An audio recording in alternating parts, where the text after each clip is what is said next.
लोक सेवा आयोग द्वारा आयोजित इस विशेष पॉडकास्ट में आप सभी का स्वागत है और मैं हूं सिमरन। एकीकृत 70वीं संयुक्त प्रतियोगिता परीक्षा का परीक्षाफल दिनांक 20 जून 2026 को आयोग द्वारा प्रकाशित कर दिया गया था, जिसमें कुल 2027 अभ्यर्थियों ने सफलता प्राप्त की। सफल अभ्यर्थियों में बड़ी संख्या ऐसे अभ्यर्थियों की भी है जिन्होंने आर्थिक चुनौतियों, ग्रामीण परिवेश और सीमित संसाधनों के बावजूद सफलता हासिल की। इस दौरान सोशल मीडिया के विभिन्न प्लेटफॉर्म्स पर कई ऐसे विश्लेषक और कथित शिक्षकों द्वारा परीक्षा फल का लगातार विश्लेषण भी किया जा रहा था और अभ्यर्थियों को भ्रमित एवं गुमराह करने का भी प्रयास किया गया।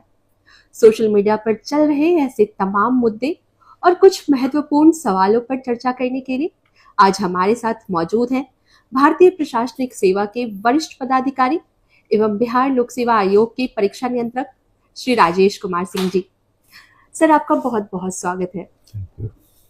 सर, परीक्षा फल आयोग द्वारा जब प्रकाशित किया गया उसके उपरांत देखा गया कि सोशल मीडिया पर कई कथित शिक्षकों और विश्लेषकों द्वारा परीक्षा फल का विश्लेषण किया जा रहा है और उस दौरान एक जो मुद्दा बहुत ज़्यादा देखने को मिला वो था English medium versus Hindi medium का। सर, बहुत सारे अभ्यर्थियों का सर ऐसा मानना था कि इंग्लिश मीडियम के अभ्यर्थियों को हिंदी मीडियम के अभ्यर्थियों की तुलना में आयोग में अधिक अवसर मिलते हैं। तो सर, इस पे आप क्या कहना चाहेंगे? सर, इसमें सबसे पहले मैं कहना चाहूँगा कि यूपीएससी की तरह बिहार लोक सेवा आयोग फॉर्म भरवाते समय मीडियम नहीं भरवाता है, इसलिए हमें खुद ही नहीं पता रहता है कि अगर फाइनल रिजल्ट निकला है तो उसमें कितने हिंदी मीडियम के छात्र हैं और कितने अंग्रेजी मीडियम के छात्र हैं। जो कोई भी ऐसा आंकड़ा प्रस्तुत कर रहा है केवल भ्रमित करने के लिए प्रस्तुत कर रहा है। जो डेटा हमारे पास नहीं है वो किसी शिक्षक या किसी छात्र के पास कैसे हो सकता है। आयोग कोई फॉर्म में ऐसा प्रावधान ही नहीं रखा है कि इंग्लिश हिंदी मीडियम भरा जाए। जिसमें सुविधा है अपना परीक्षा देता है। ये केवल भ्रांति फैलाने की कोशिश की जाती है। ऐसा कुछ नहीं है कि हिंदी मीडियम के लोग ज़्यादा आए, अंग्रेजी मीडियम के लोग कम आए। ये तो ब्लाइंड असेसमेंट होता है, कॉपी जांच होती है, उसमें जिसको जैसा मार्क्स मिलता है उस हिसाब से आता है। सर, सोशल मीडिया पर मैंने ये भी देखा कि अभ्यर्थियों का डिमांड था कि कितने जो अंतिम परीक्षा फल है उसमें कितने अभ्यर्थी जो हैं विभिन्न माध्यम से जो हैं सफल हुए हैं। तो क्या आयोग के पास कोई ऐसा डेटा है जिससे पता चल सके कि इंग्लिश मीडियम के कितने अभ्यर्थी सफल हुए हैं और हिंदी मीडियम के कितने अभ्यर्थी सफल हुए हैं? ऐसा कोई डेटा हमारे पास नहीं है। जैसा कि मैंने आपको बताया, ये डेटा तभी आ सकता है जब फॉर्म भरते समय हम इंग्लिश या हिंदी मीडियम भरवा लें अभ्यर्थी से। और दूसरा एक ही तरीका है कि 70वीं में 20,000 लोग अपीयर हुए थे, तो 20,000 लोगों की कॉपी चेक करके आप मीडियम देखिए, तो ये कोई आंकड़ा पाने का तरीका नहीं है। हमारे पास ऐसा कोई आंकड़ा नहीं है। सर, एक सवाल और है कि सोशल मीडिया पर ऐसा भ्रम फैलाया गया कि आयोग द्वारा यह निर्देश दिया गया है कि एसी के पेपर में 70% से ऊपर किसी को भी मार्क्स नहीं दिया जाना है। तो सर, इस बात में कितनी सच्चाई है? ये सब केवल वही भ्रम फैलाने की बातें हैं। आयोग से ऐसा कोई सीलिंग नहीं लगाया गया कि इससे ऊपर मार्क्स नहीं दिया जाना है।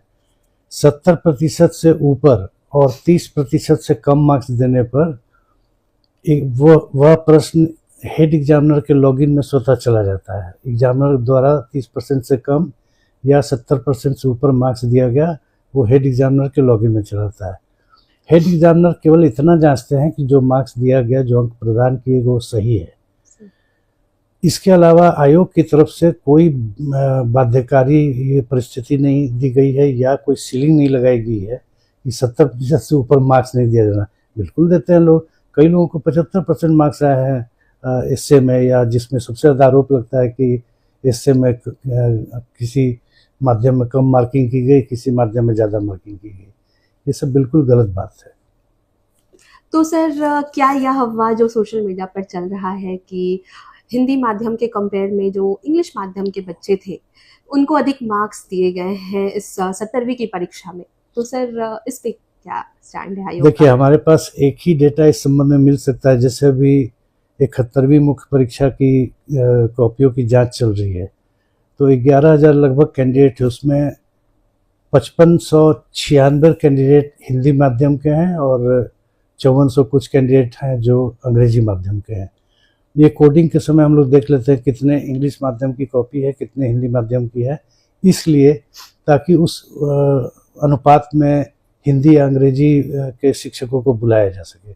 इसके अलावा हमारे पास कोई डेटा नहीं होता है। ये सब बिल्कुल भ्रम फैलाने की बातें हैं, ऐसे कोई बात नहीं है। सर, इस बार जो परीक्षा फल प्रकाशित किया गया है आयोग के द्वारा, तो सर उस परीक्षा फल पर यह भी दावा किया जा रहा है कि बड़ी संख्या में जो अभ्यर्थियों का चयन हुआ है, जिन अभ्यर्थियों का, उसमें बाहर के या अन्य राज्यों के अभ्यर्थियों की संख्या बहुत ज़्यादा है। तो सर इसके बारे में मैं जानना चाहूँगी कि क्या सर इसमें अन्य राज्यों को अधिक महत्व दिया गया है? हमारे यहाँ देखिए, कॉपी जांच हो या इंटरव्यू हो, दोनों बिल्कुल ब्लाइंड असेसमेंट होता है। इंटरव्यू में जैसे कैंडिडेट खड़ा होता है इंटरव्यू बोर्ड के समक्ष, केवल उसका कोड और वो ग्रेजुएट है कि मास्टर डिग्री लिए हुए, इतना पता होता है इंटरव्यू बोर्ड को। इसके अलावा उसके बारे में कुछ भी नहीं पता होता है कि उसका नाम क्या है, पिता का नाम क्या है, किस जिला का रहने वाला है, किस कैटेगरी का, कुछ नहीं पता होता है।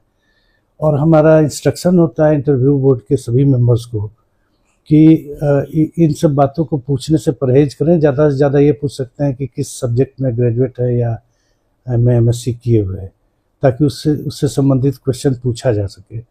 ये बिल्कुल ब्लाइंड असेसमेंट होता है। कॉपी की भी उसी बात है। मुख्य परीक्षा की कॉपी क्वेश्चन वाइज जांच होती है। अभी मैं उसका प्रोसेस बताऊंगा, तो उसमें कहीं कोई गुंजाइश नहीं है कि आप किसी को फेवर कीजिए, किसी को डिसफेवर कीजिए। ये सब बिल्कुल भ्रांति फैलाने की बात है सर। और हाँ, एक चीज़ और मैं कहना चाहूँगा, रही बात कि बाहर के लोग और बिहार के लोग, 829 जो जनरल कैटेगरी के कैंडिडेट सफल हुए हैं अनरिजर्व, उसमें 333 बिहार के बाहर के हैं। तो इसमें तो कुछ किया नहीं जा सकता। हमें तो ये भी नहीं पता होती किसकी कॉपी या इंटरव्यू बोर्ड में जो आ रहा है वो बिहार का रहने वाला कि बाहर का। रिजल्ट के समय हमको पता चलता है। तो ये आंकड़े तो हाँ, एक चीज़ अब हम लोगों ने किया था, प्रथम 100 जो सफल अभ्यर्थी हैं उसको हम लोगों ने देखा था कि कितने बिहार के बाहर के हैं, कितने बिहार के हैं। तो 69 कैंडिडेट बिहार के थे और 31 कैंडिडेट बिहार के बाहर के थे। ये डेटा हम लोगों ने निकलवाया था। सर, इस बार बहुत से अभ्यर्थियों की यह भी शिकायत रही है कि सामान्य अंक आने के बाद भी, मतलब सेम कट मार्क्स दो अभ्यर्थियों को प्राप्त हुआ, या फिर कुछ अभ्यर्थी जो है सेम मार्क्स लाए हैं, तो सर उसके बावजूद उनका चयन जो है नहीं हो पाया। तो सर इसके लिए क्या? हाँ, सही है। ऐसे बहुत से कैंडिडेट होते हैं जिन्हें समान रूप से टोटल अंक प्राप्त होते हैं।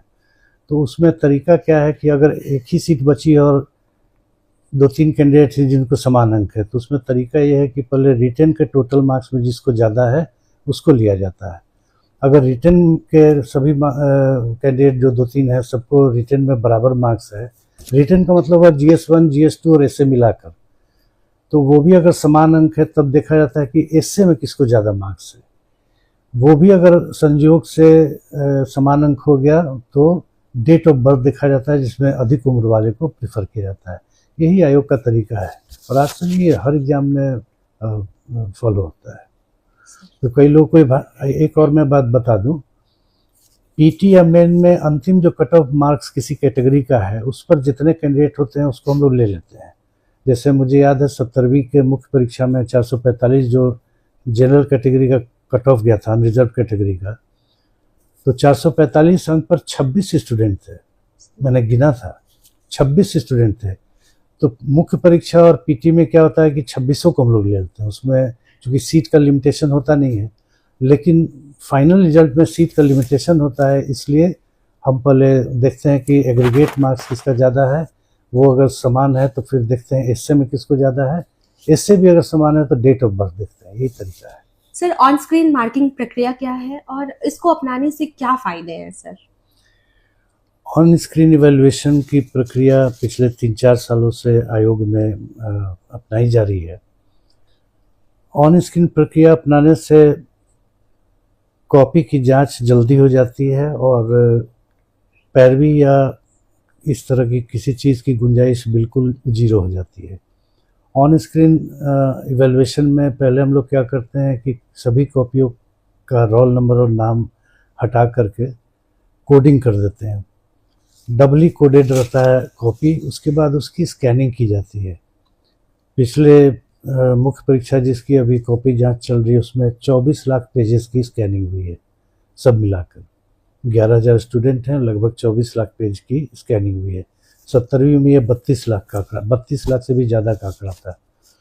तो स्कैनिंग के बाद हम लोग परीक्षकों को बाहर से भी बुलाते हैं और बिहार के भी परीक्षक रहते हैं।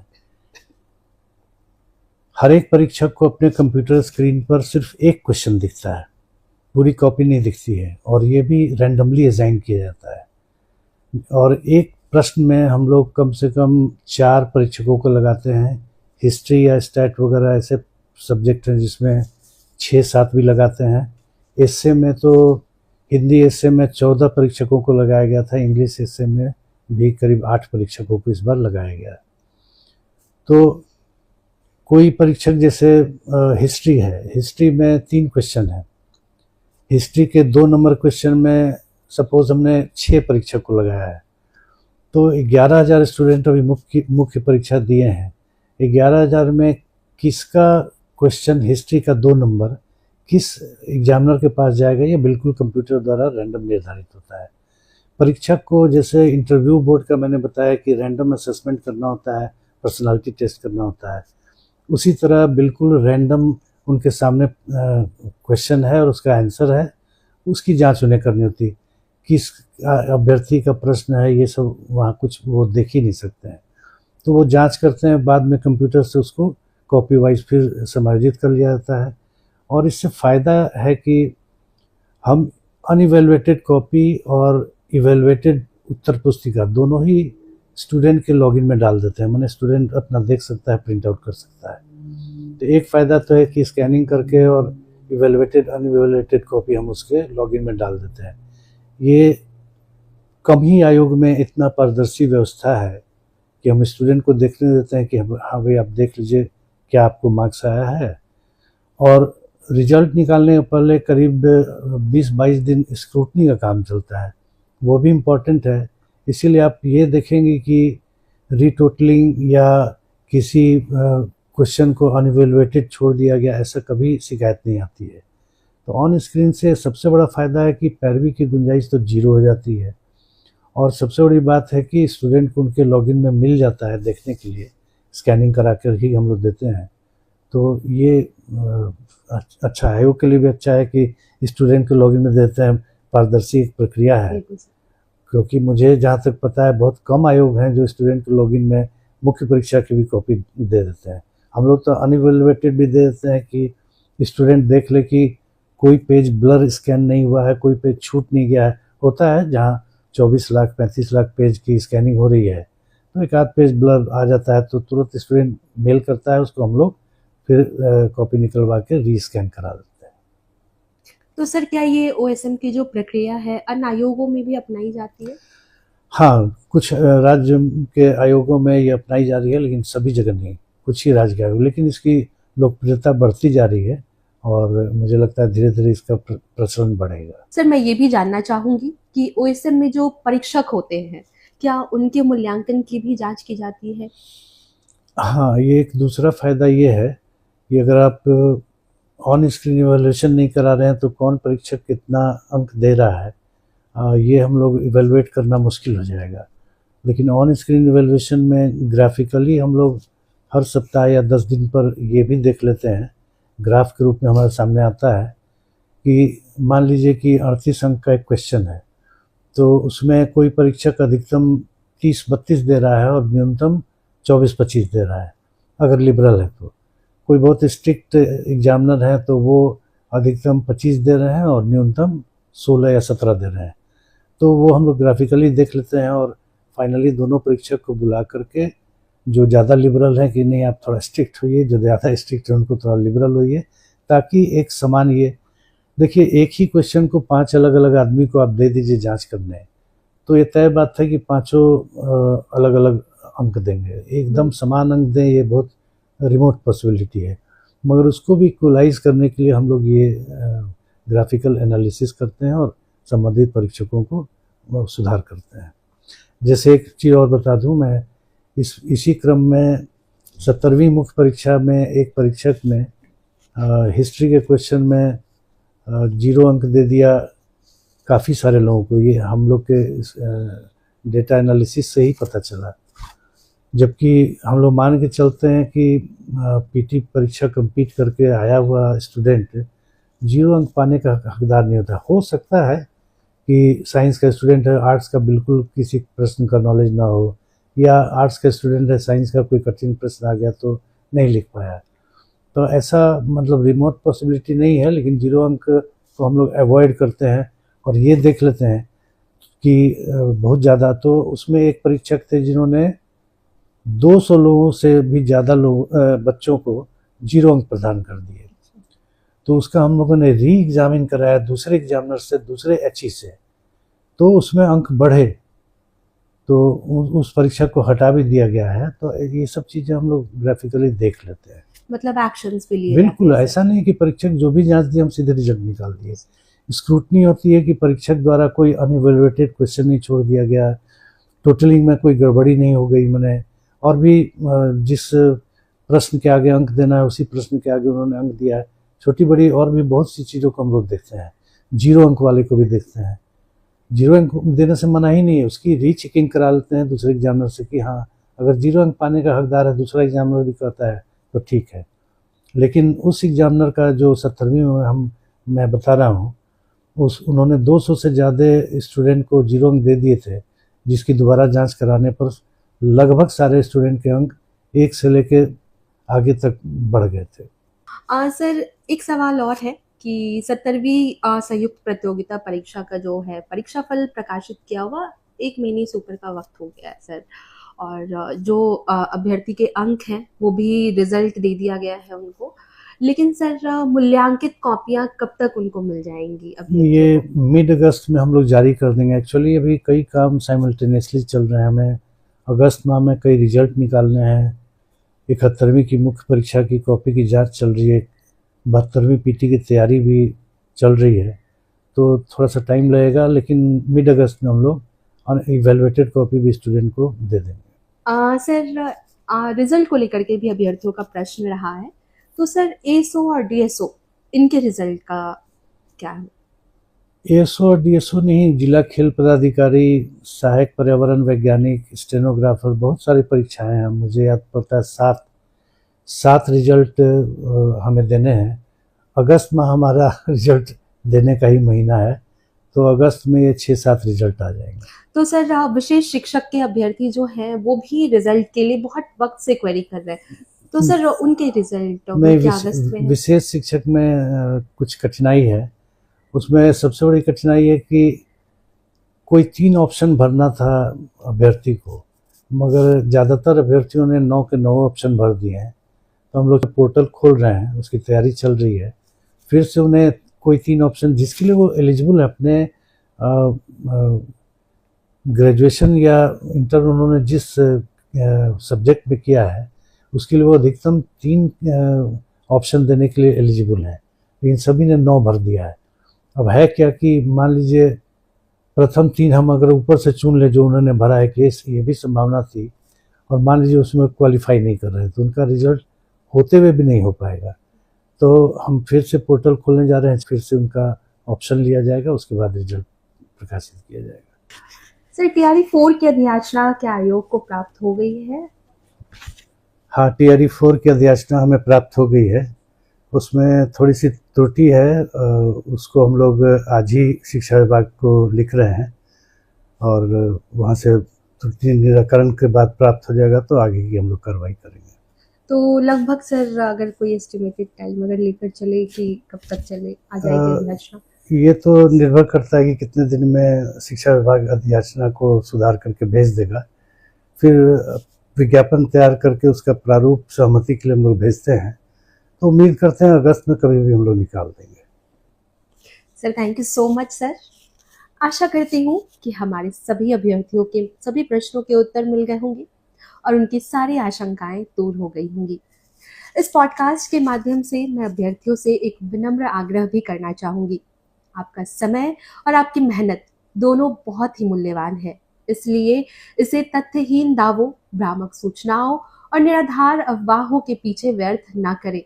कई बार ऐसे प्रयास व्यक्तिगत स्वार्थ, राजनीतिक लाभ और व्यावसायिक हित के उद्देश्य से किए जाते हैं। इसका सबसे बड़ा नुकसान ईमानदारी से मेहनत कर रहे अभ्यर्थियों को उठाना पड़ता है। बिहार लोक सेवा आयोग की चयन प्रक्रिया पारदर्शिता, निष्पक्षता और अभ्यर्थियों के हित को ध्यान में रखकर ही संचालित की जाती है। इसलिए किसी भी प्रकार की अफवाहों पर ध्यान देने से पहले स्वविवेक का इस्तेमाल जरूर करें। और जैसा कि सर ने बताया कि आने वाले दिनों में कई महत्वपूर्ण और बड़ी परीक्षाओं का आयोजन होना है, तो अपने समय का सदुपयोग करें, ध्यान केंद्रित रखें और अफवाहों से खुद को दूर रखें। धन्यवाद।